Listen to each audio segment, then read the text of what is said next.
Buenas tardes, mi nombre es Jesús Alberto Venega Lara. Estudio la licenciatura de Derecho en la Universidad José Vasconcelos. Como parte del proyecto del equipo de Derecho Civil 3, en este video expondré el régimen jurídico de los contratos típicos en un orden jurídico nacional. Para comenzar, tenemos que explicar la diferencia de contrato y convenio. Como hemos visto en Derecho Civil 2, tanto el convenio como el contrato son dependientes uno del otro para la existencia de ambos. Comencemos con el convenio. El concepto de convenio en sentido amplio sería todo acuerdo de voluntades para crear, transferir, modificar o extinguir derechos y obligaciones en sentido estricto. Un convenio es un acuerdo de voluntades, obviamente. Un convenio o un contrato puede referirse más específicamente a un convenio colectivo de trabajo entre los representantes de empleados y empleadores acerca de la condición laboral. Un convenio entre el deudor y sus acreedores para evitar o alzar una quiebra. O también un tratado internacional. Un convenio se limitaría o se reduciría a los acuerdos de voluntades para modificar y extinguir derechos y obligaciones.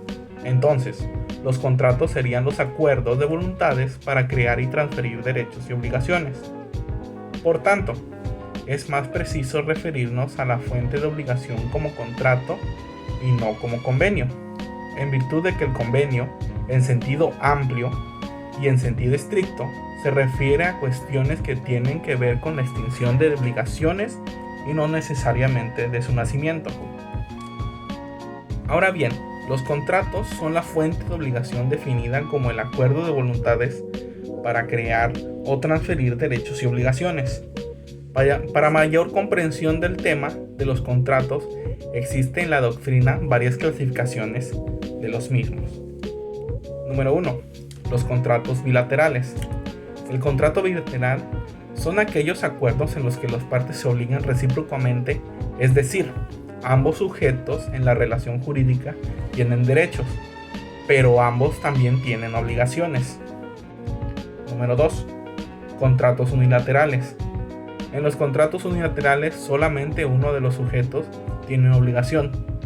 Por ejemplo, en el contrato de donación, quien realiza la donación, es decir, el donante, tiene el compromiso o el deber legal de transferir gratuitamente en favor de otra persona determinados bienes.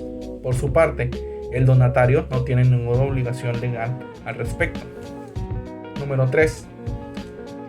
Contratos gratuitos. Los contratos gratuitos, solamente una de las partes se lleva los beneficios. Por ejemplo, el comodato o la donación, como dijimos anteriormente. La persona o el sujeto que recibe el nombre de comodato o donatario es la única que se beneficia económicamente al recibir determinada prestación sin ella entregar su parte, que es lo que le beneficia al otro contratante. Número 4. Contratos onerosos. Los contratos onerosos serían aquellos en los que los gravámenes y los beneficios son recíprocos para ambos contratantes. Número 5. Los contratos aleatorios. Las prestaciones o los beneficios que se llevará una u otra parte no son conocidos de un inicio, sino que se quedan al azar o sujetos a alguna eventualidad. Por tanto, de entrada, al inicio de la contratación, no podemos determinar la magnitud de los beneficios o los gravámenes para las partes. Estos son algunos ejemplos de contratos, pero los contratos que trataremos en este video serán los contratos típicos. Empecemos dando el concepto que es un contrato típico.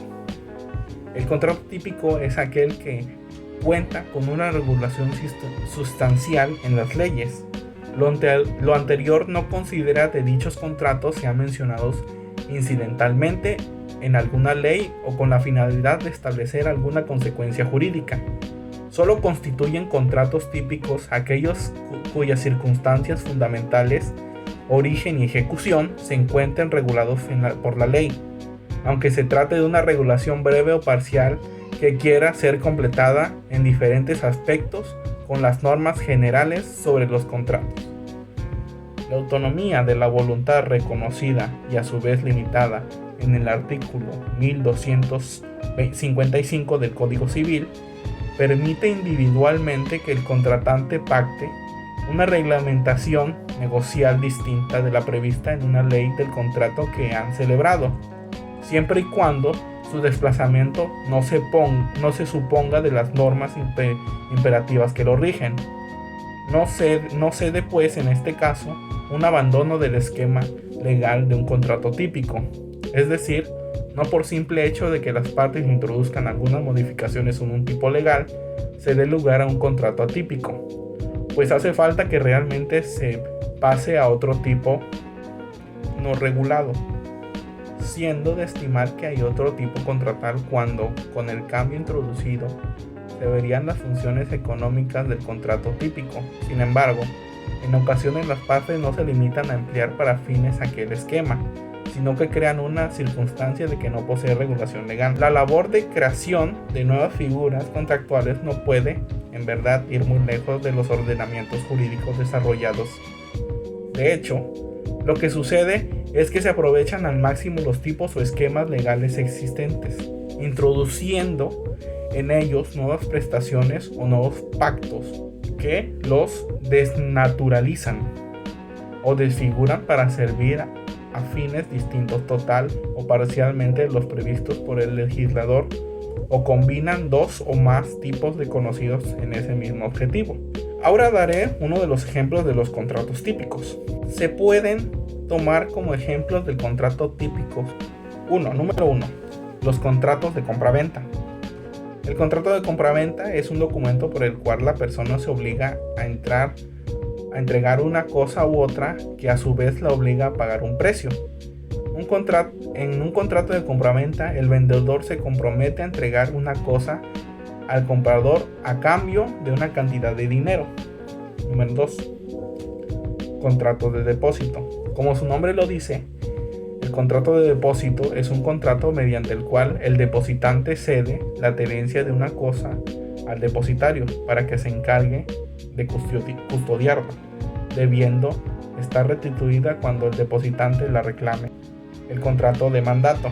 El contrato de mandato es un acuerdo entre partes que obliga a la persona a prestar algún servicio o alguna cosa por cuenta o cargo de otra.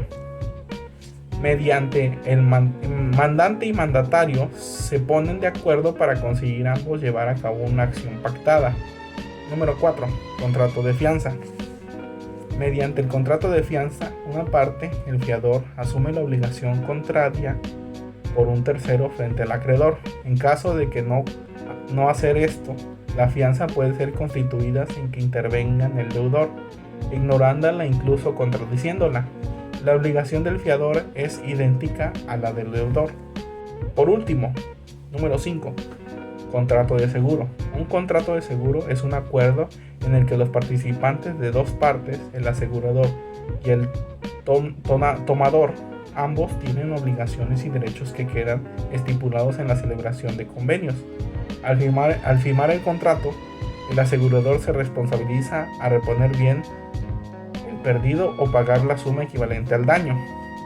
Y con esto podemos concluir este video. Son 5 de los contratos típicos que, pues, por así decirlo, están escritos en la ley, tipificados como podría ser la Constitución política.